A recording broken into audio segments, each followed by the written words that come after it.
Om Asato Ma Sadgamaya Tamaso Ma Jyotirgamaya Mrityurma Amritam Gamaya. Om Shanti Shanti Shanti. Om, lead us from the unreal to the real. Lead us from darkness unto light. Lead us from death to immortality. Om, peace, peace, peace. Good morning. Good morning. Not as nice a morning as yesterday, but still, nevertheless, every Vedanta morning is a good morning. This morning, our subject is the ultimate truth, nothing less. This relates to a verse from the Mandukya Karika. Last week, I spoke about the Mandukya Karika, the first chapter. The talk was based on the first chapter. Today's talk is based on the second chapter, and specifically from only one verse in the second chapter. The verse goes like this. Na nirodho na cha utpatti, na baddha na cha sadhaka, na mumukshu na vai muktaha, ityesha paramarthata. What does this mean? Gaudapada, the composer of these verses, he says, there is no origin of this universe, no cessation, no creation, no destruction of this universe. There is nobody who is in bondage. There is nobody who is a spiritual seeker, who is doing spiritual practices. There is nobody who is seeking liberation. And indeed, nobody who is liberated. This is the ultimate truth. The highest teaching, the ultimate truth, ityesha paramarthata. Now this does violence to our way of thinking. This is really, really radical. What does it mean? What are its implications for our spiritual life? That is what we shall take a look at today. The subject is taken from the title of the subject is taken from the verse itself. This is the ultimate truth, ityesha paramarthata. All this will make sense only if we remember that this is from the Turiya point of view. Remember last time when we introduced the theme of the Mandukya Upanishad, the Mandukya Karika.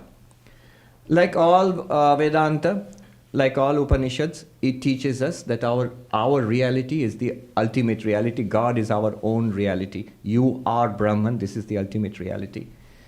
And the Mandukya Upanishad gives us a specific way of understanding this. It says that if you examine your own experience, you will come to this truth directly. What is this experience? The Mandukya Upanishad guides us. We have three kinds of experiences in our lives. A waking experience, we have a dream experience, and we have a deep sleep experience. It's common to all of us. And the Mandukya Upanishad claims that if you examine this experience which we all have, you will come upon the real truth about yourself. It says that you have a fourth aspect, so-called as fourth aspect. Actually, that is the one reality. Calls it the Turiyam, literally the fourth. This fourth is actually the one reality which appears as the waker and the waker's universe. This one. As you, in your dreams, the dreamer and the dream universe. As you, the deep sleeper and the blankness which you experience in deep sleep. All three are appearances in that fourth one, the Turiyam. That fourth one alone appears in all these three forms. In the gross aspect as this physical universe, as you the experience of the physical universe and the physical universe. In its subtle aspect as you the dreamer and your dream experiences. Why is it subtle? Because it's in the mind. And in what is called the causal aspect. Why is it called the causal aspect? I'm not going to go into that all over again because we did that last time.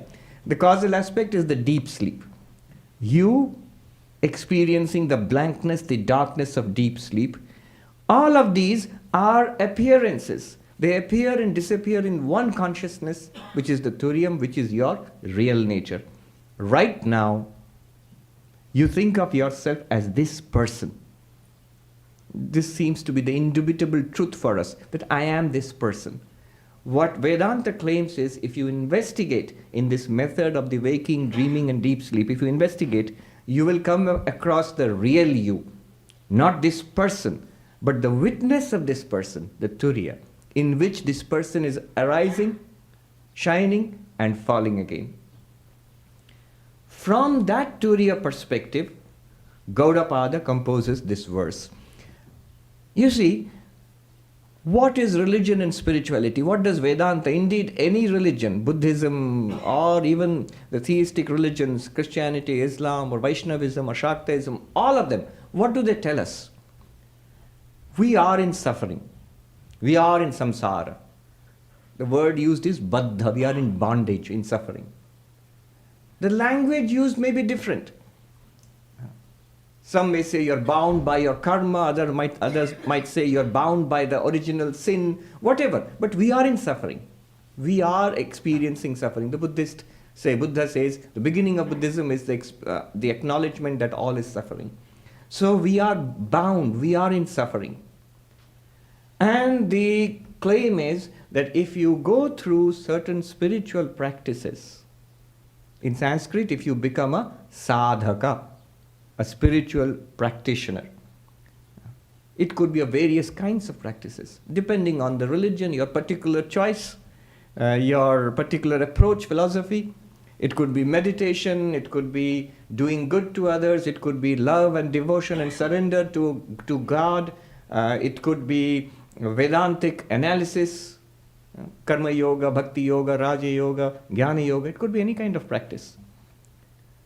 You become a sadhaka, a spiritual practitioner. Why? Because you are a mumukshu, a seeker after spiritual liberation. I want freedom from suffering. I want freedom from samsara. The samsara which I am trapped in, I want freedom from that, and therefore I am doing spiritual practices. The core teaching of the Buddha, it sums up the entire structure of religion. There is suffering, one. There is a cause of suffering. There is an end to suffering, that is moksha, nirvana. And there is a way, sadhana, ashtanga marga, Buddha says. So I am a spiritual seeker. I am doing spiritual practices and I am a spiritual seeker, mumukshu. Mumukshu literally means one who is seeking freedom. And finally, I hope that after all this spiritual seeking, all this spiritual practice, one day I will become free, enlightened, liberated. I will become Jivan Mukta, liberated while living. Or in different religions, in different languages, I will one day go to heaven and live with God and be free of suffering. So this is the structure which we have been taught, which every religion teaches us. Bondage, practice, spiritual seeking, aspiration, and freedom. And here comes Gaudapada and says, there is nobody who is in bondage, there is nobody who is practicing spiritual practices, there is nobody who is a spiritual seeker. And how do you account for those who are supposed to be free, enlightened persons? There is nobody who is an enlightened person or free. There is nobody who is mukta. And this is supposed to be the final teaching, the ultimate truth. What does this mean? Today we shall investigate this. Do you see the radical nature? First you must appreciate, why is it so shocking? This one, if properly understood, and which we shall attempt to do at the end, by the end of this session, we shall try to grasp the meaning, the implication of this. If properly understood, then really we will get an understanding of what samsara is. A deep, direct understanding of what samsara is. We will get a real understanding of what bondage is. When he says there's no bondage, we'll see what is really meant. We will understand what is spiritual practice and what is the role of spiritual practice, what it can do and what it cannot do. We will understand that today. We will understand what it is meant to be a real spiritual seeker, mumuksha. And we shall not only understand what it means to be enlightened, to be free. If one really understands this, grasps it, assimilates it, one will be free by the end of this talk. That's why it's called the ultimate truth, the final teaching. Like last time, this time also the usual cautions apply. I mentioned last time that there is a immature way of understanding this, and there is a mature way of understanding this. And the immature way will say that, oh, now I realize all kinds of conventional religion and prayer and temples and churches, all of them are false, so they are all imaginary or superstitious. Now I have got the real truth. Even worse, I have no need, now I know, I have no need to meditate, I have no need to pray, I have no need to do any good works or anything like that, because I know the truth, I'm free. No, that's an immature way of understanding it. The mature way is, we get a deeper understanding of what samsara is, what bondage is, what spiritual practice is, does it mean to be a spiritual seeker, and finally what it means to be free. That is the mature understanding which we shall aim at. We shall see how, instead of cutting at the root of religion, this actually gives a foundation to religion. That's what we shall see. Where to start? Let's start at the beginning. It says that there is no origination, no creation of the universe, no destruction, no cessation of the universe. Na utpatti, na nirodha, na cha utpatti. What does that mean?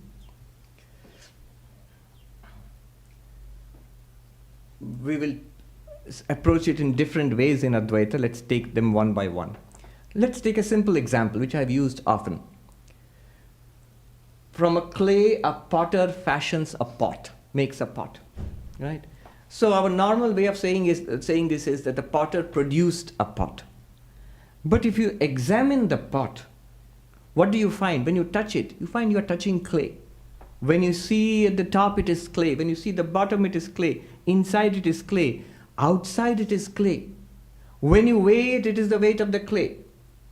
I mean, you might say there's water there and other things there also, but fine. In principle, it's the weight of the clay. The substance is the clay. It was clay to begin with, it's still clay. What has changed is a form. It's a new form which has emerged. What has changed is a name. Earlier you called it a lump of clay. Now you call it a pot. What has changed is the use. You couldn't store water in a lump of clay. Now you can put water or milk in the pot. Name has changed, form has changed, use has changed. Nama rupa vyavahara in Sanskrit. But the substance, the reality is still the same. If you are not convinced, ask yourself the question. Suppose I take the clay away. You say that a pot has been produced. I say, okay, keep the pot, give my clay back. Keep the pot, keep your pot, give my clay back. You cannot do that. There's this joke. A scientist goes to a philosopher and says that you don't need God anymore. We have produced life in our laboratory. And the philosopher says, really? Let's show me. And the scientist says, come to my lab, I'll show you. First you take a little bit of clay, a little bit of earth. And the philosopher says, get your own earth first. God made that earth. So if I ask for the clay back, you'll have no pot at all. Now, can we say that no real second thing has been produced? The first thing is the clay. Apart from the first thing, the clay, there is no real second thing which has been produced. Though the name has changed, though the form has changed, though I admit, though the use has changed. But substantially speaking, there is no new thing which has been created. The thing, the substance, the reality is still the same. In the same way, Advaita says, Sat, pure being, existence itself, with different names and forms, appears as this samsara. When the samsara appears, when we see this samsara, then, just like the production of the pot, You cannot say a new thing has been created. It is that being itself, Sat itself, existence itself, that isness itself, which manifests now as planets and stars and quarks and protons, as whales and human beings. All of these are names and forms, a network of names and forms drawn upon that primal isness, the being. Sat. Sat means pure being. That pure being you are. The Upanishad says, Tat Tvam Asi, that thou art. You always were that, you are that, and you will continue to be that. Maya just draws a network of names and forms over you, and including this particular body and mind, and we say, I am this body and mind. Here is a universe that has been created. But as far as the substance, the reality is concerned, it's still that primal isness, Sat. Another way of understanding this is, in a material world, the matter is, the clay for example, is shaped into a pot. But when you come to your inner world, the world of consciousness, of awareness, consciousness does not have to be shaped into something. Things just appear in your consciousness. For example, when the classic example in which a man mistakes a rope to be a snake. In a darkness, he sees something and thinks, it's a rope actually, but he doesn't know it's a rope. He thinks by mistake that it is a snake. All right? And later he realizes it's not a snake. It was my mistake, it's a rope. Now let me ask you the question. Was the snake born? Did it emerge from an egg? Did it wriggle on top of the rope? And when you saw that it's a rope, did it die and it had to be buried or something? No. The snake, you will say, no, the snake was never born. It was not created. It was not produced. It did not die. Rather, it appeared, and that too by mistake. And once the mistake was corrected, it disappeared.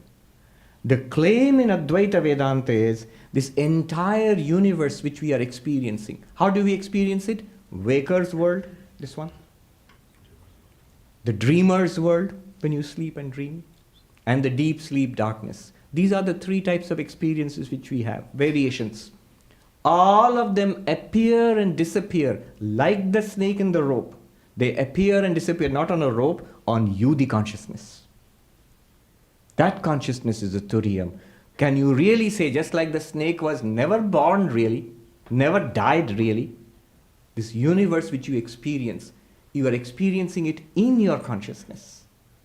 In your consciousness, no universe is born. It appears. No universe is produced. No universe actually evolves there. It appears, it is experienced, it disappears. Do you see now how it begins to make sense when Gaudapada says there is no origination, there is no cessation of the universe? This play of consciousness and matter, it's very interesting if you take the different points of view. Quickly, let's take the material. I'll go through the entire range of views you get in Indian philosophy. The materialist point of view, which is of course very popular. It's the most popular point of view at that time in ancient India and today in 21st century in Manhattan too. What is the materialist point of view? Consciousness is produced out of matter. So matter and energy and all, they evolve into living matter, bodies, into nervous systems and brains, and somehow mind and consciousness are produced by the brains and nervous systems. So consciousness emerges out of matter. This is the materialist point of view. In ancient India, these people were called Charvakas. The materialist point of view is consciousness, mind, consciousness, awareness, sentience. These are epiphenomena. They, like you burn a candle and light and heat emerges from that. Similarly, when the biochemical reactions are going on in the body and the brain, consciousness somehow, the operative word is somehow. Till today, the doctors, neuroscientists, nobody knows how. They're working hard on it. And they've called it the hard problem of consciousness. I often mention this. David Chalmers here, who is in NYU, the Mind, Brain Science Consciousness Unit, he coined the term, the hard problem of consciousness. How can an objective piece of matter, the brain, nervous system, how can it generate a completely different thing called a subjective first-person experience? We don't know. We just don't know. How does mind emerge out of matter? There's an old joke in philosophy classes when they talk about mind-matter dualism. What is mind? No matter. What is matter? Never mind. I'm sorry, I couldn't resist that. It's an old joke. But it goes to the heart of the problem. That now they have called it the hard problem of consciousness, and if you Google it, it's all over. There are in different branches, psychologists, philosophers, computer scientists, neuroscientists, linguists. They're all trying to understand and crack this hard problem of consciousness. How can matter give rise to consciousness? But that's the view of the materialist. Because matter is the ultimate reality, so if there is something called consciousness, it must arise out of matter. There's no other way. We will not consider any other alternative. That's one point of view. In India, it was called the Charvaka point of view. The second point of view is just the opposite. It's the point of view of religion, of theistic religion. In Hinduism, when you talk about God creating the universe, so a universe is created. A universe is produced, it exists and is destroyed. And that's what God is supposed to do. Srishti, Sthiti, Pralaya. In Sanskrit, God projects, not actually creates, but projects the universe, maintains the universe, and reabsorbs the universe at the end of the cosmic cycle. So, depending upon your choice of deity, you can say Vishnu does it, or Shiva does it, or the Divine Mother Kali or Durga does it. Or the same idea is there in the theistic religions, in Christianity, in Islam, in Judaism. God creates the universe. Is the universe created? Yes, very much so.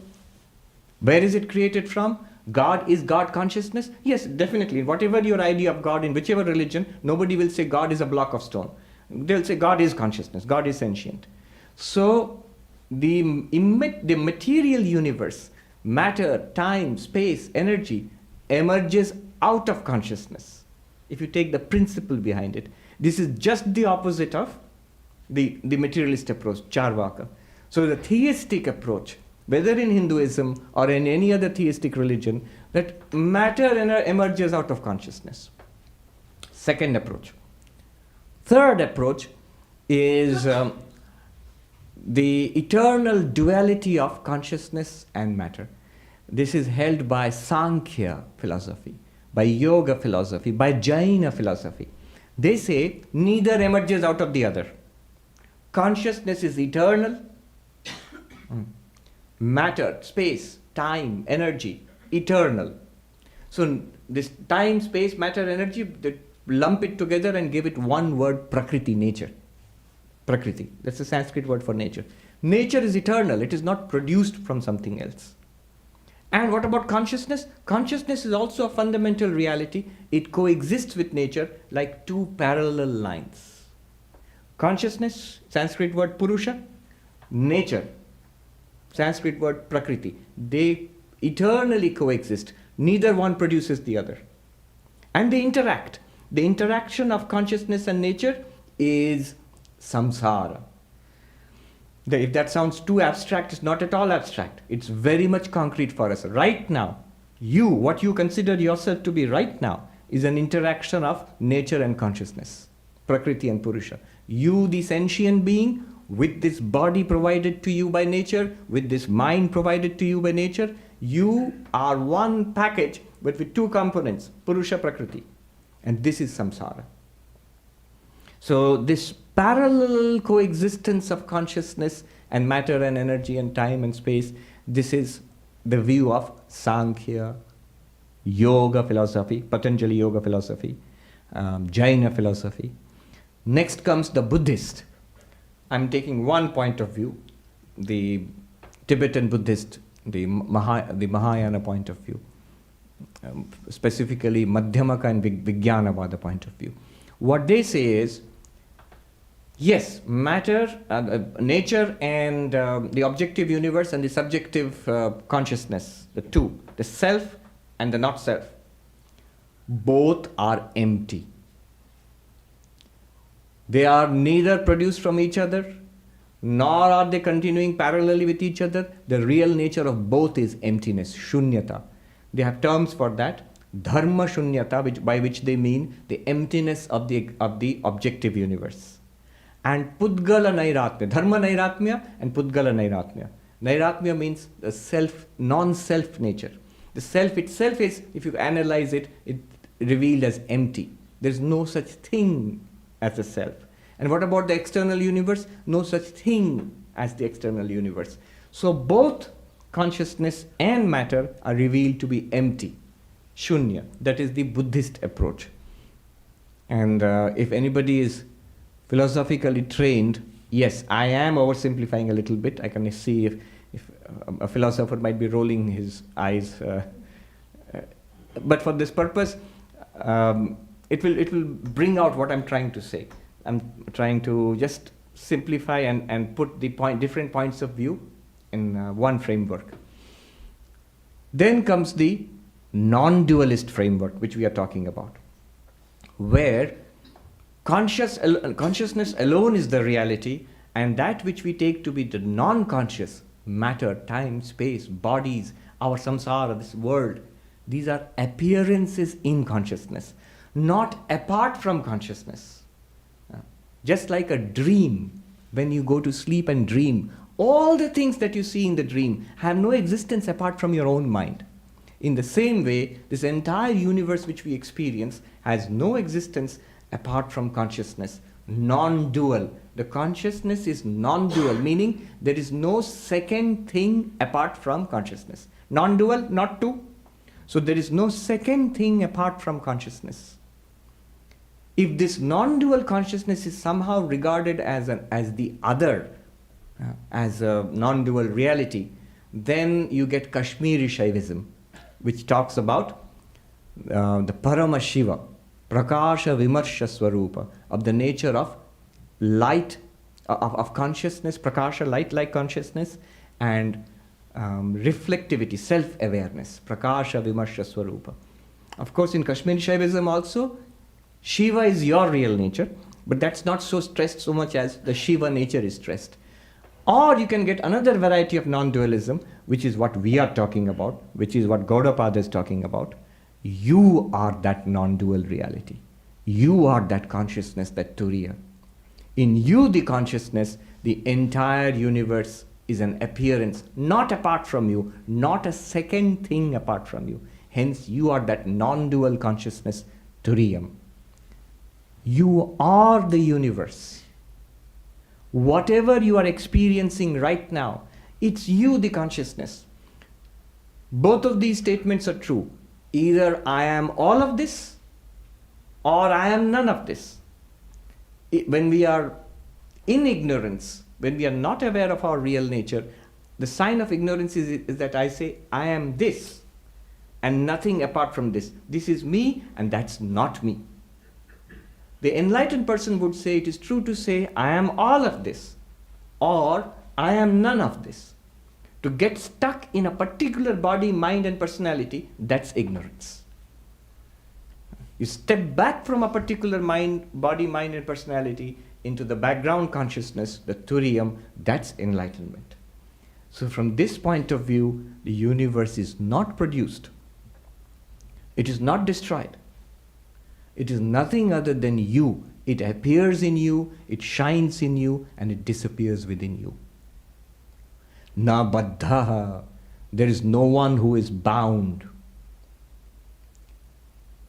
I am bound. By every account, I am this person, I am bound by the body, I am born, I am aging, I am subject to disease, ill health, I am subject to death, I am subject to 1,000 disappointments and hurts. I am bound on all sides. I have so many desires, only a fraction of which I can fulfill. And even if I fulfill them, I do not get the satisfaction I was expecting. I am bound and limited on all sides. How can you say I am not bound?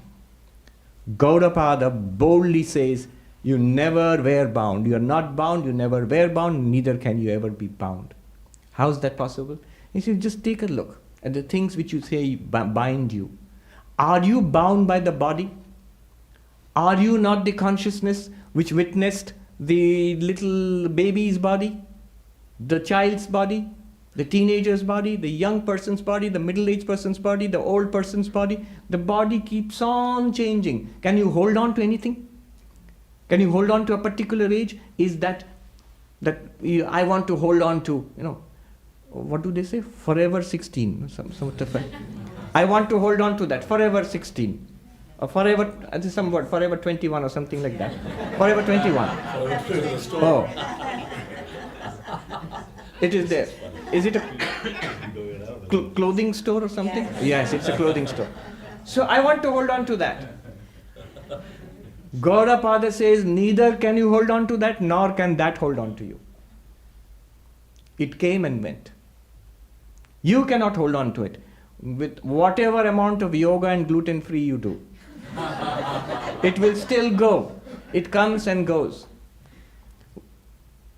Body is old and diseased and infirm and suffering. I don't want this. Don't worry, it will not stay. It will go one day.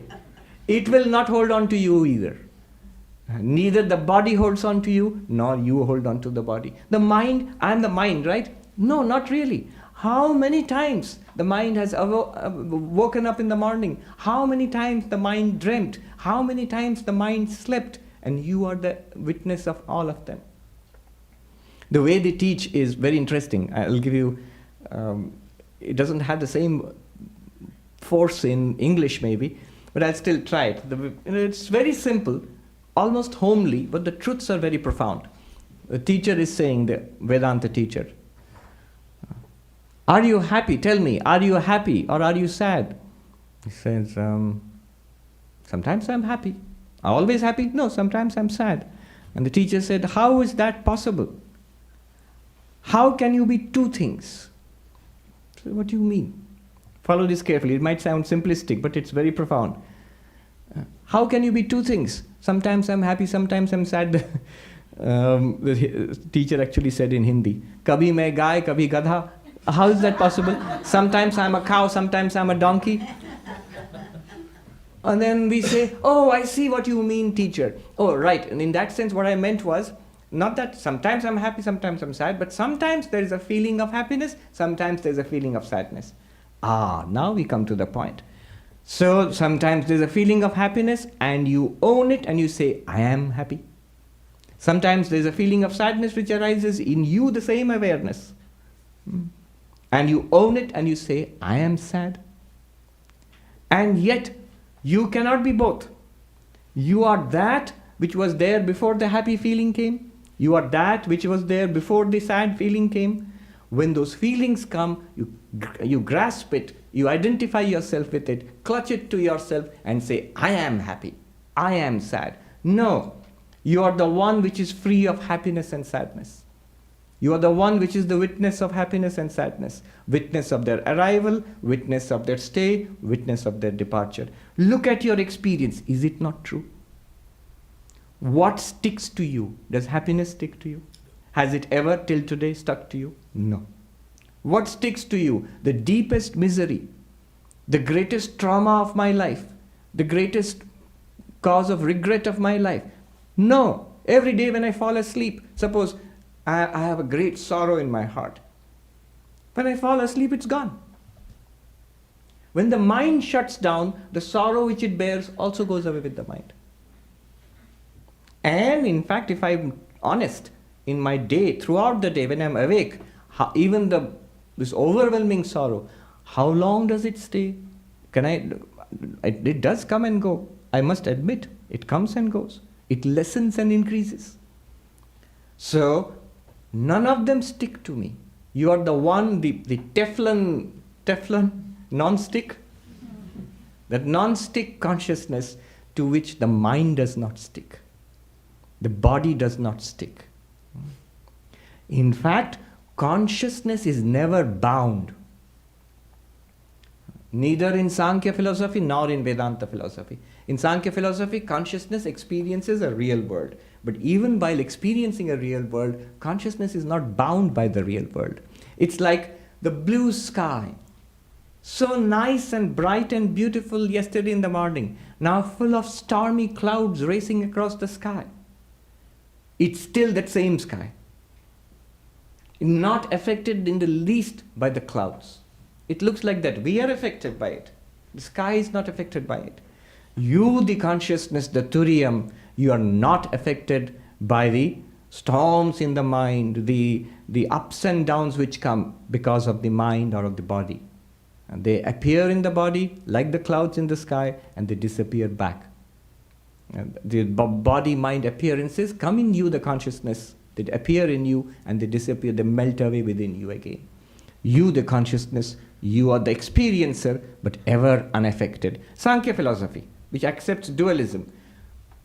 What to speak of Vedanta, which does not even accept that there is a separate reality called the mind. I am so miserable. The Vedantin will say, where is this misery? In my mind. Where is this mind? In my awareness. Is it a real thing apart from your awareness? No. If the mind itself is not real, what to speak of the contents of the mind, the misery, the happiness and the desires? Nothing sticks to you. It arises, shines and disappears in you.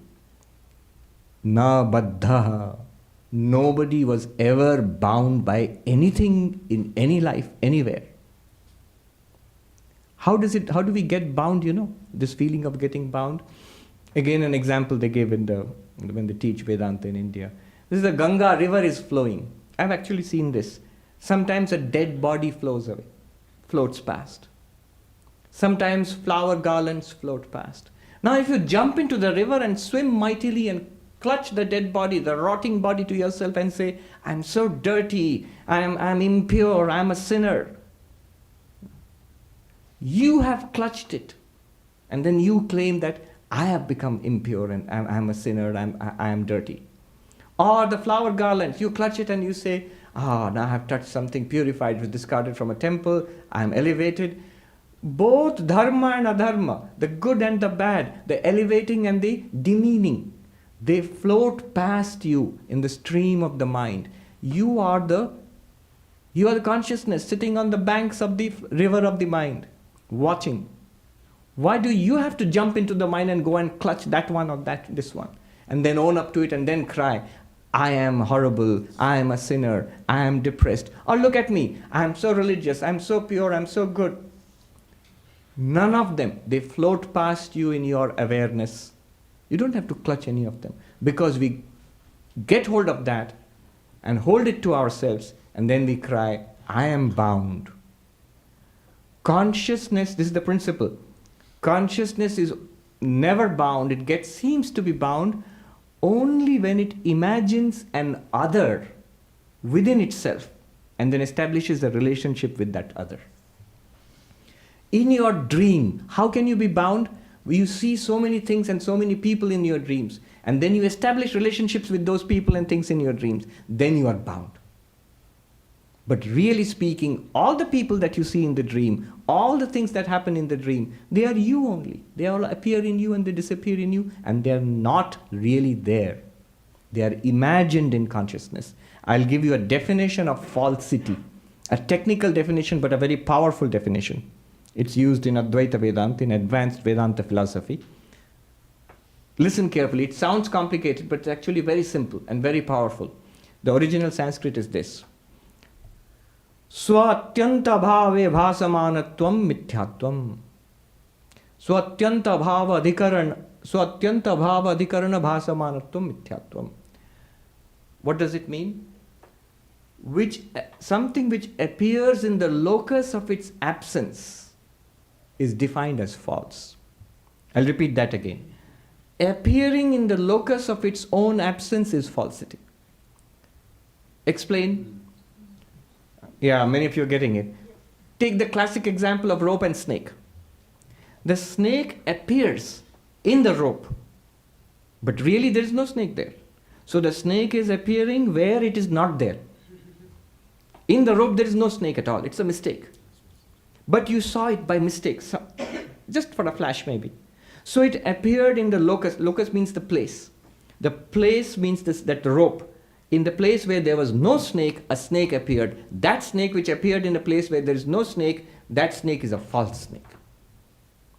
This world which appears in you, the consciousness, the dream is false. Why? Because it appears in the mind. You are lying down and sleeping. In the mind, many things take place. And you've forgotten that you're sleeping. You think it's a real world and real people and real events. And then you interact with them, establish relationships with them, love and hate. It feels real. When you wake up, your first reaction is, oh, it was a dream. Meaning thereby, it appeared in the locus of its own absence. So atyanta bhava adhikarane bhasamanatvam mithyatvam. This entire universe, the Advaita Vedanta claim is like a dream, like that snake. This entire universe is appearing in the locus of its own absence, which is what? You, the consciousness. After realizing this, when we wake up from a dream, the dream disappears. When you see that it's a rope, the snake disappears. But in this case, this dream will continue, like a blue sky. You know that it's the color blue is not really there in the sky. Once you realize it and look up, you still see the blue sky. Mirage water. Same definition. Water is appearing in a place where there is no water. Swatyanta bhavadikarane bhasamanatvam mithyatvam.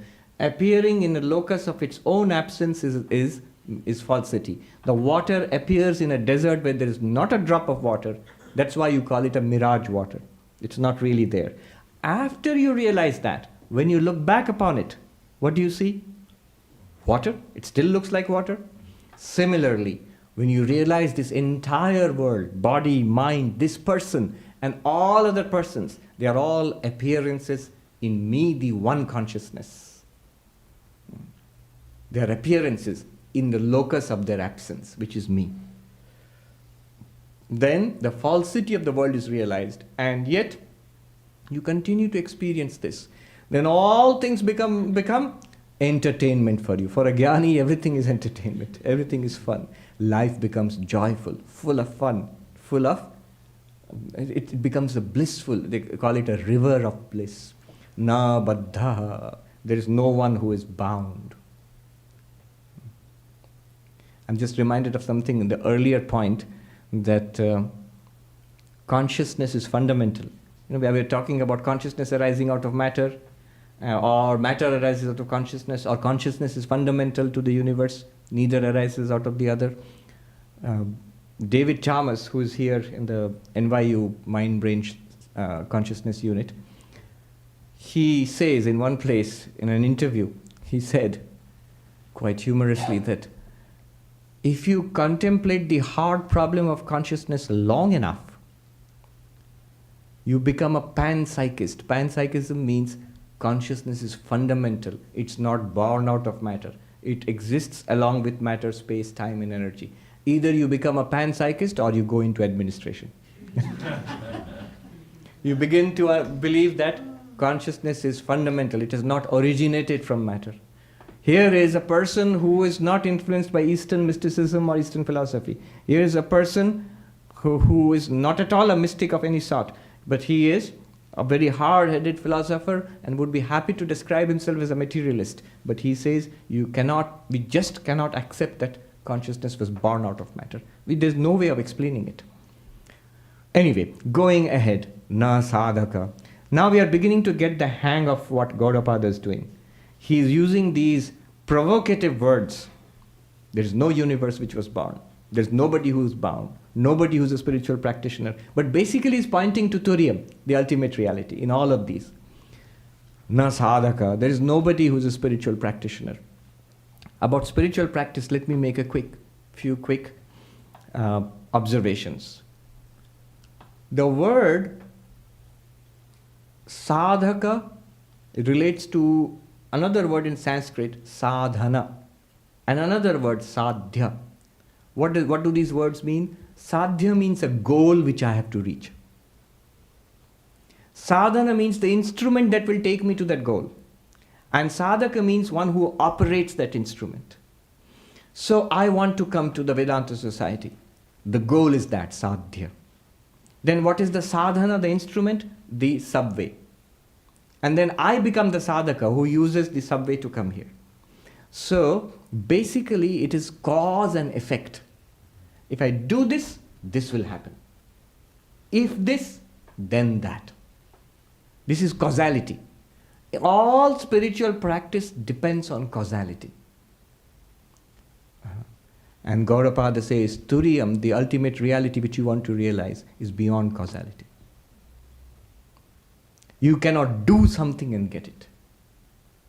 Shankaracharya in one of his commentaries says, what can any kind of spiritual practice, any kind of work, causality, what can it do? It can do 4 things. It says, Utpadya, Apya, Samskarya, Vikarya. 4 words in Sanskrit. You can produce something, you can get something, you can change something, you can refine something. These are the meanings of the 4 words. And he gives examples. So the farmer puts seeds in and produces crops. Can you produce the ultimate reality? I am Satchidananda. Can it be produced in some way? Can you make it? No. It can't be made. It's already there. It's ultimate reality. It exists. It's because of that everything else comes and goes. Or if you cannot produce it, apya, can you get it? Can you buy it from a shop? Can you import it? Can you borrow it? Can I get it from my guru? I am Satchidananda, my divine nature. Can I get it from somebody? No. That's something that you can do, but no. The Atman cannot be got in that way. Can I modify something into the Atman? Like he gives the example of milk being modified into curds, into yogurt. So here I am, a sinful, fallen person. Can I modify myself? Can I change myself into divinity?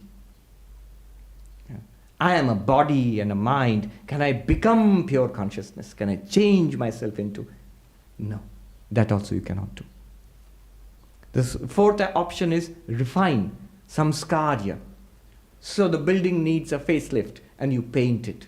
Or you extract ore or oil from the ground, crude, and then you go through a enormous process, complicated process of refining it into the kinds of products you want. Can I reform myself, a fallen being, into, can I refine myself into divinity? Scrub and scrub and scrub until I shine? No, you cannot do that. One reason you cannot do any of these things is all of them are strictly temporary. So whatever you produce, whatever you get, whatever you produce will be destroyed at one time. Whatever you get will be lost at one time. Whatever you change will again change into something else after some time. Whatever you refine will again degrade after some time. If Atman, the Turiya, is something like this, it would be something that is produced and destroyed, which is got and lost, which is refined and degraded, which is changed and changed and changed. That would not be divinity, that would not be enlightenment, that would not be release from samsara. You cannot do any of these. It is not something that you can do by spiritual practice. Here is a note of caution. Then I will not do spiritual practice. Thank God, I'm saved. I thought I had to do lots of meditation and prayer and be a veritable saint or something. Now you're telling me you cannot get it by spiritual practice. Good. Swamis, they put it very nicely. Bahut bade gaddhe mein giroge. You're going to fall into a very big pit you have dug for yourself. No, don't do that. All of these spiritual practices, remember, they are instruments designed to achieve a goal. So from a Vedantic perspective, you begin to understand what these spiritual practices will do. See, this teaching, if it takes hold, if you feel that you are the Turiyam and you actually experience life in that way, if you can honestly claim, I transcend my sorrows, I understand sorrows at the level of body and mind, I am the unaffected witness of it, I have no more problems, thank you Swami, this is the last time I'm coming to Vedanta Society, I have realized everything. Then you don't need it. Then you don't need spiritual practice. But if I say that my mind, I just can't grasp this, I have so many problems. Well, if you are Turiyam, the pure consciousness, you don't have problems. If you have problems, then in some sense, you're still identified with the body and mind. Then you definitely need the spiritual practices. Selfless work purifies the mind. Deep devotion and surrender to God takes all the desires which flow into the world, collects them and directs them to God. Bhakti is of great use to a person walking on the path of knowledge. This is a great insight. Devotion, bhakti, love of God is a powerful thing for those who are walking on the path of knowledge. What is the big obstacle practically, what is the big obstacle for people walking on the path of knowledge? Our desires continue to flow out to the world. Desires operate at the level of the heart. Desires do not operate at the level of the intellect. Here you are using the intellect to understand these concepts. And after some time, if you keep at it, the intellect will understand these concepts and you will get a lot of peace. But the desires still remain and they continue to flow towards the world. So bhakti operates at the level of the heart. The problem at the level of the intellect is ignorance. Knowledge can cure that at the level of the intellect. But the problem at the level of the heart is desire, greed, lust for the world. The intellect cannot cure that. At least not directly. Love of God can cure that. If all the same desires, instead of world, put God there. Same desires will now flow to God. What is God other than this very Turiyam with a particular name and form? In Sanskrit they are called upadhi. I will not go into that. The idea of God in religion is an indirect way of indicating your own reality. When in Upanishads you say Tat Tvamasi, that thou art. One Swami told us, we keep saying that thou art, but we don't realize how radical a statement it is. You know what it means? That thou art means you are nothing other than God, which means you are not the body. You are not the mind. You are not even this little person. You are nothing other than God. And even more stunning, God is nothing other than you. One Swami in Bengali, he said, Oi tumi chhada kono shala bhagavan nei. Other than you, the real you, there is no rascal called God. You are veritably God and God is veritably you. But remember, the real you, not the person. And otherwise it will lead to arrogance. That is crazy. That I am this little person of flesh and blood, I was born in such and such state. I am God. This is megalomania. This is why the dualists distrust the non-dualists so much. They charge the non-dualists with sacrilege and blasphemy. You are saying you are God.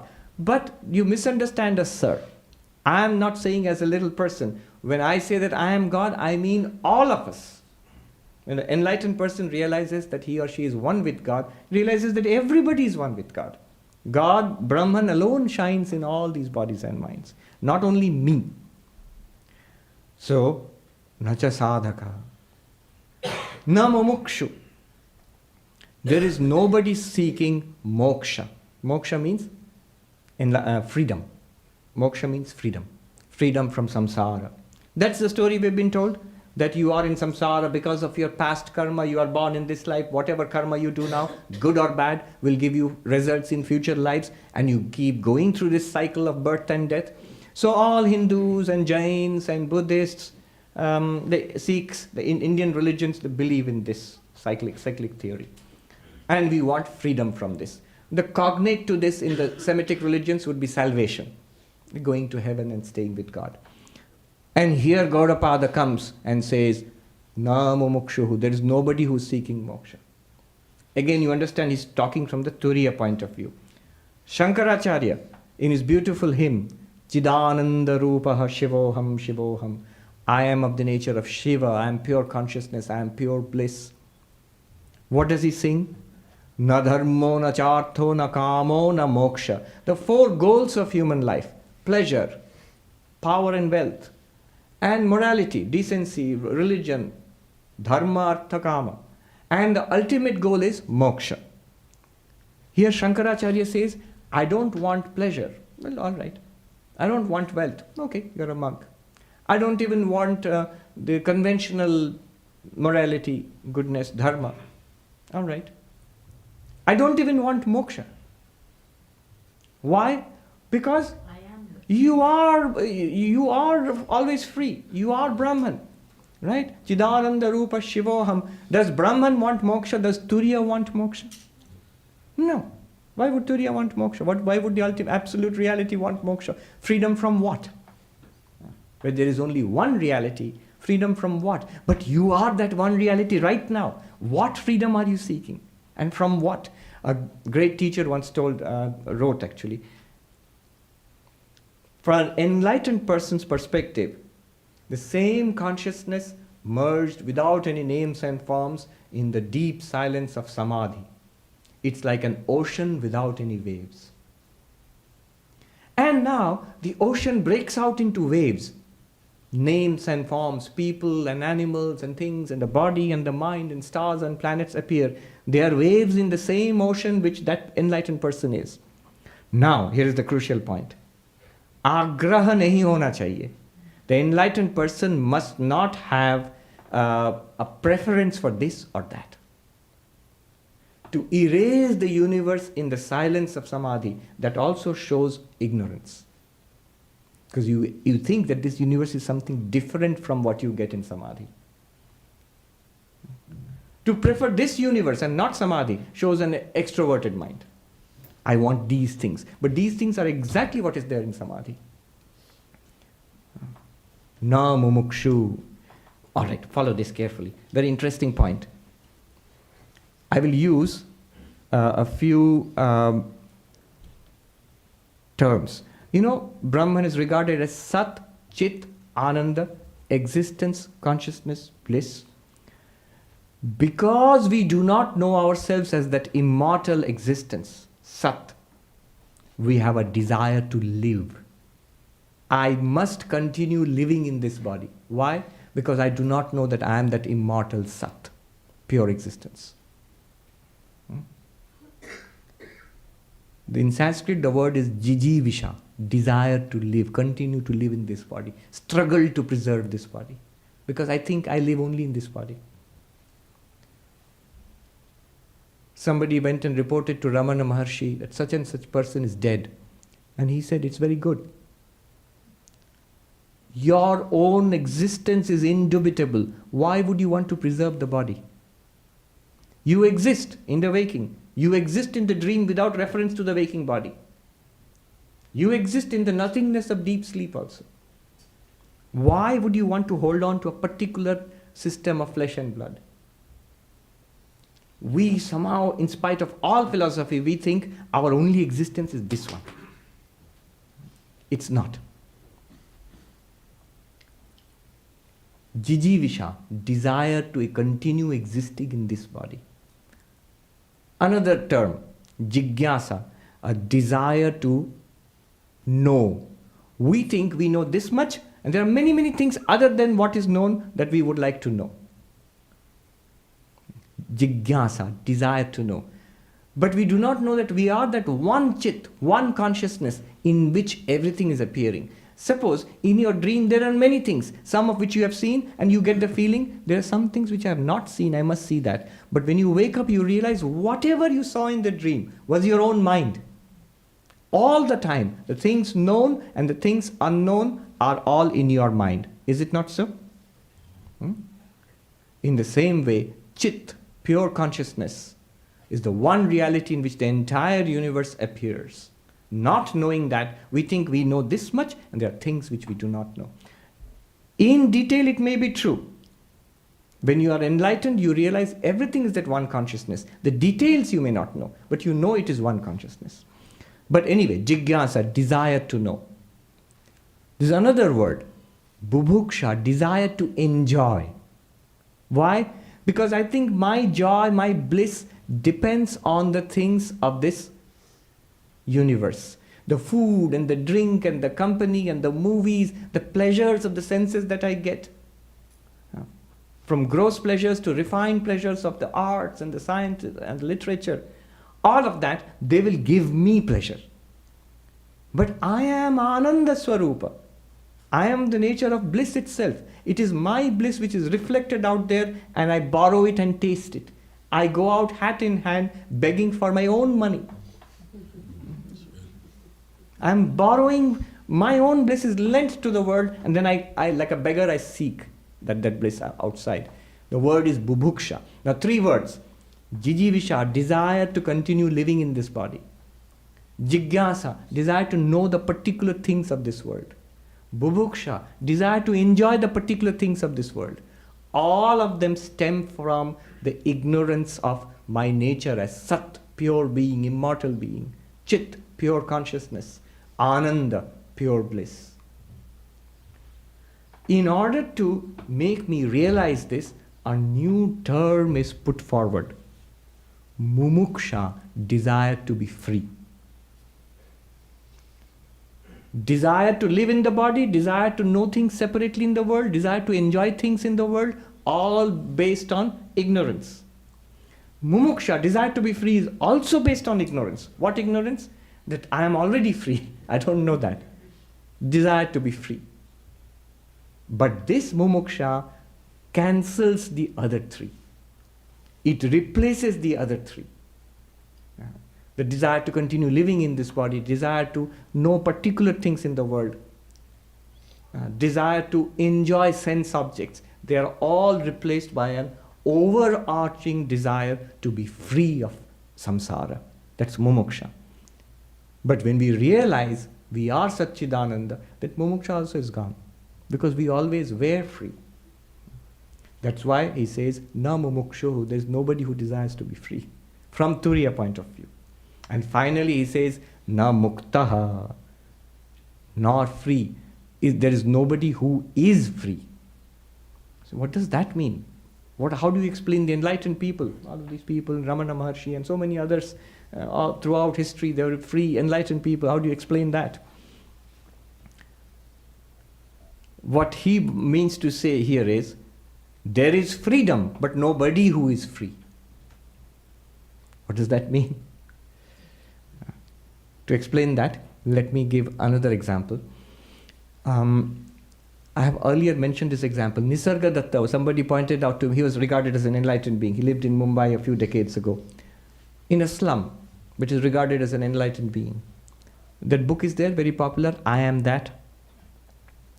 Somebody said to him, you are an enlightened being, you are Brahmagyani, you are a knower of Brahman. And immediately he reacted in annoyance and he said, and just as a way of teaching, he said, you are insulting me. Insulting you? Knower of Brahman, that's the highest praise you can give in our civilization. The knower of the Absolute.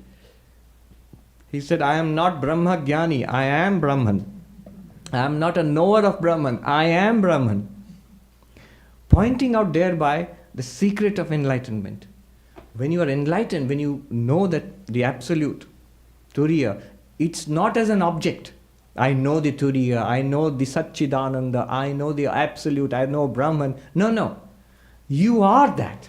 That's what you realize. You are not a person who realizes the Absolute. If you are a person who says, I know the Absolute, then you do not know. The Kena Upanishad says, he who claims that he knows does not know. He who knows that it cannot be known as an object knows, truly knows. So, you are not a person who lives eternally. You are that eternal existence itself, Sat. You are not a person who knows that ultimate reality. You are that knowledge itself, Chit. You are not a person who enjoys various kinds of blissful experiences. You are that bliss itself. Swami Vivekananda put it directly. Not that it exists, it is existence itself. Not that it knows something, it is knowledge itself. Not that it is happy, it is happiness itself. Sat, Chit, Ananda. When you become an enlightened person, you are not a Brahma Jnani. You are Jnana Swarupa, knowledge itself. You are not somebody who lives eternally in this particular body. You are eternal existence itself. You are not somebody who has lots of bliss in the mind. You are bliss itself. In the same way, you are not somebody, follow this carefully, you are not somebody who has become free. You are freedom itself. You are not a person who is mukta. Literally the word mukta means a person who is free. The person is never free. You become free of the person. The person does not become free. You think of yourself as a person now, you will see when you step back from that into your real nature, Turiyam, you are free of the person. The person will still appear, do its job. Every night it will disappear in deep sleep. And one day in death of the body, that personality also will disappear. But you, the infinite existence, which is the background of the person, you still exist. That is freedom, not a person who becomes free. In that sense, na muktaha. You're not a person who becomes free. This is ityesha paramarthata. This is the highest teaching, ultimate truth. What is this ultimate truth? One reality. See one reality. In samadhi, in the deepest meditation, in your waking world here, one reality. In the highest heaven and in the lowest, most infernal hell, I will say boldly, see that one reality, Turiya. They appear in you and disappear in you. In the heights of happiness and success, in the depths of misery and frustration and failure, one shining reality, Turiya. And thus you are free. Stand upon that. Establish yourself in that, your real nature. All these are mirages and dreams which come. Enjoy them when they come and go. Don't try to, one Zen saying which I liked very much, playing of one thing against the other, desiring one thing that it should be so and it should not be so. This is the disease of the mind. Why is it the disease of the mind? Now we realize. This should be so and that should not be so. I like this and I do not like this. Both of them are you, the consciousness. It shows an ignorance, a preference for this and a dislike for the other. It shows that you do not realize the one reality behind both of them. Such a person will not criticize. Everybody that you meet, everything that happens to you is a manifestation of the light of the divine, your own light. You yourself appear. Whom to blame, whom to praise? This is Vivekananda's lines. One only exists. Whom to blame, whom to praise? Praiser, praised, blamer, blamed are but one. And that one is you. This is the ultimate truth. Vedanta points this out. And now, if you ask Vedanta, you made everything false. There's nobody, bondage is false, spiritual practice is false, the seeker is false, liberated person is false, everything is false. Then what about you, Mr. Vedanta? Are you true or false? I'm translating as Mr. Vedanta because the Swami originally said, who taught this, he said, "Aur Vedanta Babu, aap kya hain?" Or Master Vedanta, what are you, true or false? And you know what Vedanta replies? I too am false. Then what is the truth? You are the truth.